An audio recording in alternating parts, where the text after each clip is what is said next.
સ્વ શ્રી અમીન સાયાની સરને મારો ટૂંકો અખબારમાં ફાળવી શકાતી જગ્યા મુજબ સંપાદિત અને સંક્ષિપ્ત શ્રદ્ધાંજલિ લેખ સુરતથી પ્રકાશિત થતા ગુજરાતી દૈનિક અખબાર ધબકારમાં તેમના લોકધ્વનિ વિભાગમાં તા 28મી ફેબ્રુઆરી 2024ના રોજ પ્રકાશિત થયો છે. મૂળ સંપૂર્ણ લોકધ્વનિ. ગુડ બાય અમીન સયાનીજી. તંત્રી શ્રી ધબકાર. લોકધ્વનિ વિભાગ, સુરત. લોકધ્વનિ. અલવિદા અમીન સાયાનીજી. હાલ તારીખ 20 એપ્રિલ 2024ના રોજ રેડિયો પ્રસારક તરીકેનો અને લોકપ્રિયતાનો વિશ્વ રેકોર્ડ બનાવનાર શ્રી અમીન સાયાનીજીનું 91 વર્ષની જૈફ વયે અવસાન થયું. આ પાઠકને તેમની સાથે અને તેમના એટલા જ સુંદર સ્વભાવવાળા પુત્ર શ્રી રાજીલજી સાથે સમય પર રૂબરૂ અને ફોન દ્વારા દ્વિતરફી સંપર્કમાં રહેવાનું બનતું રહ્યું છે. આમ તો હું લાખો સામાન્ય રેડિયો શ્રોતાઓમાંનો એક. પણ એકવાર મહમ્મદ રફી સાહેબના ચાહક અને અંગત મિત્ર સ્વ. શ્રી જે. બી.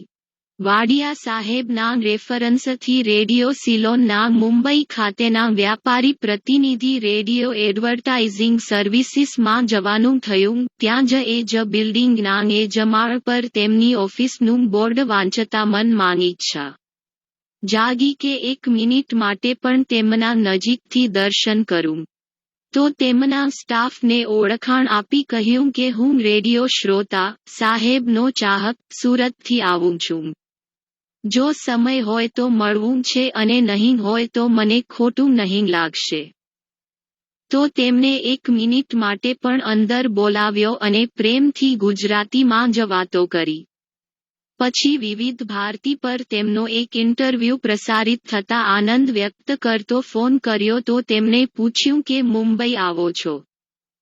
તો મેં તેમની સાથેની ટૂંકી મુલાકાતની યાદ કરી તો તેમને યાદ આવ્યું કે એ વાતને ઘણો વખત થયો. હવે આવો તો પહેલેથી સમય ફોન કરી નક્કી કરશું.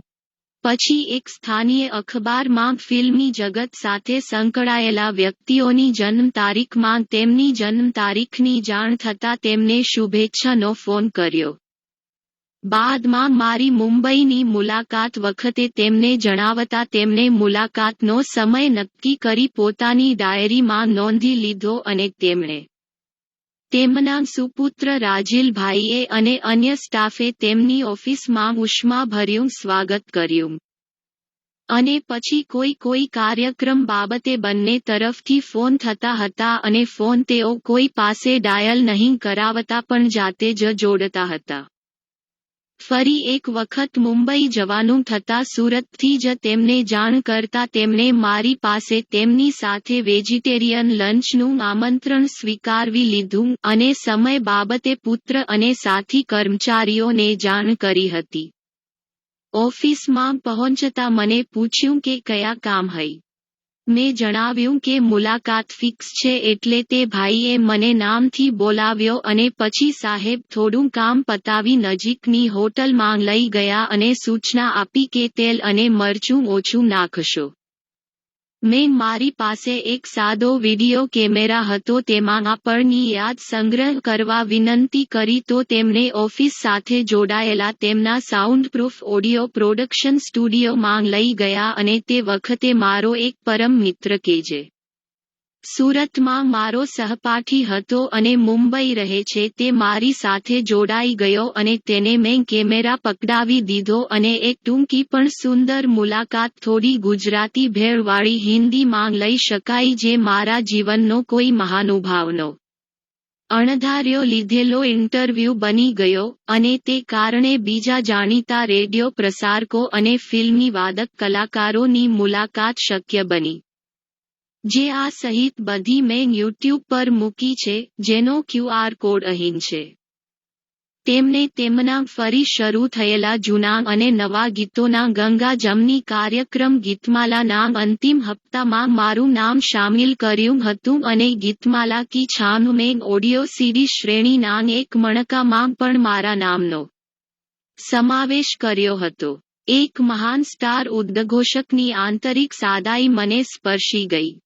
અલવિદા શ્રી અમીન સાયાની સાહેબ. नानपुरा, सूरत। पीयूष मेहता।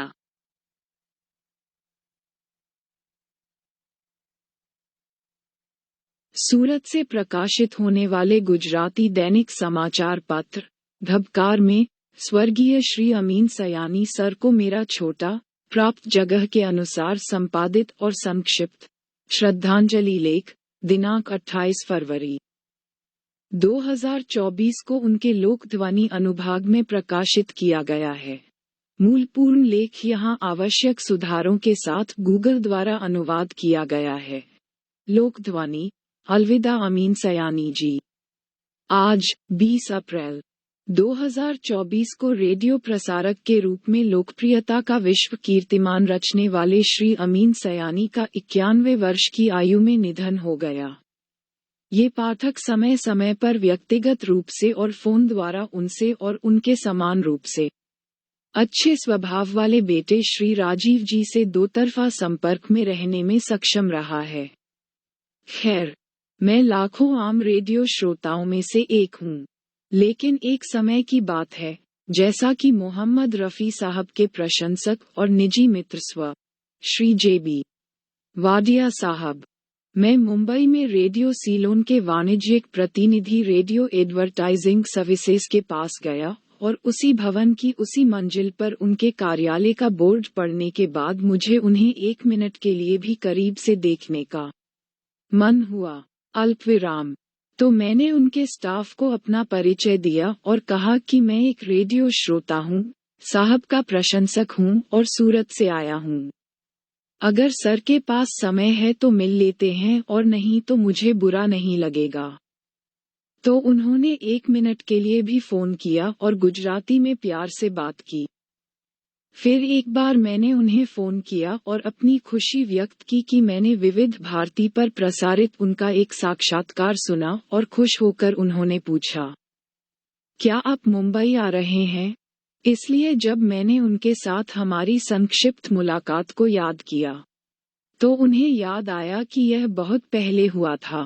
आप अभी आएं तो हम पहले ही फोन कर देंगे और समय तय कर लेंगे। तभी एक स्थानीय अखबार ने फिल्म इंडस्ट्री से जुड़े लोगों को उनकी जन्मतिथि की जानकारी दी और उन्हें बधाई देने के लिए फोन किया। बाद में उन्हें मेरी मुंबई यात्रा के बारे में बताकर यात्रा का कार्यक्रम बनाया और इसे अपनी डायरी में नोट किया और उन्होंने उनके बेटे राजल भाई और अन्य कर्मचारियों ने अपने कार्यालय में मेरा गर्मजोशी से स्वागत किया।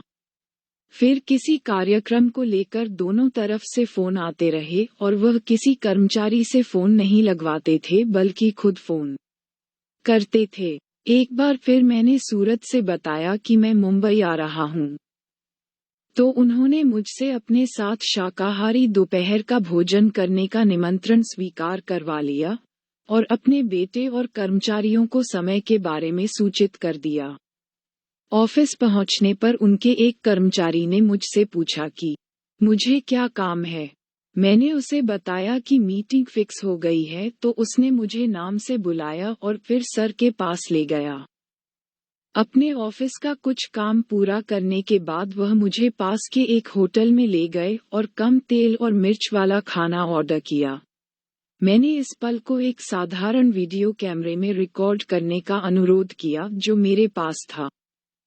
इसलिए वह मुझे दोपहर के भोजन के बाद कार्यालय से जुड़े अपने sound proof audio production studio में ले गया और उस समय मेरे सबसे अच्छे दोस्तों में से एक, जो सूरत में मेरा सहपाठी था और मुंबई में रहता था, मेरे साथ शामिल हो गया और मैंने उसे कैमरा सौंप दिया। सुंदर साक्षात्कार। गुजराती से ओतप्रोत हिंदी। मेरे जीवन के एक महान व्यक्ति का अप्रत्याशित साक्षात्कार साबित हुई और इसने अन्य प्रसिद्ध रेडियो प्रसारकों और फिल्म संगीतकारों से मिलना भी संभव बना दिया। ये सब मैंने YouTube पर डाल दिया है, जिसका QR कोड यहाँ है। सर, गीतमाला के आखिरी एपिसोड में मेरा नाम शामिल किया था, जो पुराने और नए गानों का गंगा जमनी कार्यक्रम था। उसे दोबारा लॉन्च किया था और एक ऑडियो CD में भी मेरा नाम शामिल किया था, गीतमाला की छाँव में। एक महान स्टार उद्घोषक की आंतरिक सादगी ने मुझे छू लिया। अलविदा श्री अमीन सयानी साहब, नानपुरा, सूरत। Piyush Mehta. Dhabkar, being published from Surat, my small, edited and abridged as per space, tribute article to late Shri Amin Sayani Sir, has been published on date the 28th of February 2024 in their Lokdhwani section. Original full article is here translated by Google with necessary correctives. Lokdhwani. Goodbye Amin Sayani ji. Today, April 20th, 2024, Shri Amin Sayani, who created a world record of popularity as a radio broadcaster, passed away at the age of 91. This reader has been able to be in two-way contact with him and his equally good-natured son Shri Rajilji from time to time in person and by phone. Well, I am one among millions of common radio listeners. But once upon a time, as referred by Muhammad Rafi Sahab's admirer and personal friend late Shri J.B. Wadia Sahib, I went to Radio Advertising Services, the commercial representative of Radio Ceylon in Mumbai, and after reading the board of his office on the same floor of the same building, I felt like seeing him closely even for a minute. So I introduced myself to his staff and said that I am a radio listener, a fan of Sahib, and have come from Surat. If sir has time then let's meet, and if not I won't feel bad. So he called even for a minute and spoke lovingly in Gujarati. Then once I called him and expressed my happiness that I heard one of his interviews broadcast on Vivid Bharati and was happy. He asked, "Are you coming to Mumbai?" So when I recalled our brief meeting with him, he remembered that this had happened long back. "If you come now, we will call in advance and fix the time."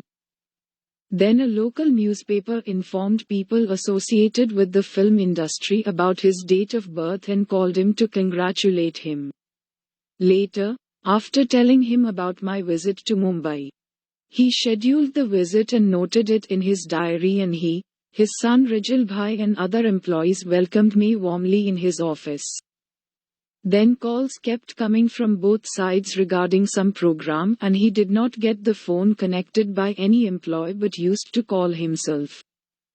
Once again I informed from Surat that I was coming to Mumbai, so he got me to accept the invitation to have a vegetarian lunch with him, and informed his son and employees about the time. On reaching the office, his one employee asked me what work I have. I told him that the meeting has been fixed, so he called me by name and then took me to sir. After completing some of his office work, took me to a nearby hotel and ordered food with less oil and chili. I requested to record this moment in a simple video camera which was with me. So he took me to his soundproof audio production studio attached to the office. After lunch, and one of my best friends at that time, who was my classmate in Surat and lived in Mumbai, joined me and I handed him the camera. Beautiful interview. Hindi, infused with Gujarati, turned out to be an unexpected interview with a great person in my life. And it also made it possible to meet other famous radio broadcasters and film musicians. I have put all this on YouTube, whose QR code is here. Sir included my name in the last episode of Geetmala, relaunched, which was Ganga Jamni program of old and new songs, and also included my name in an audio CD called Geetmala Ki Chhaav Mein.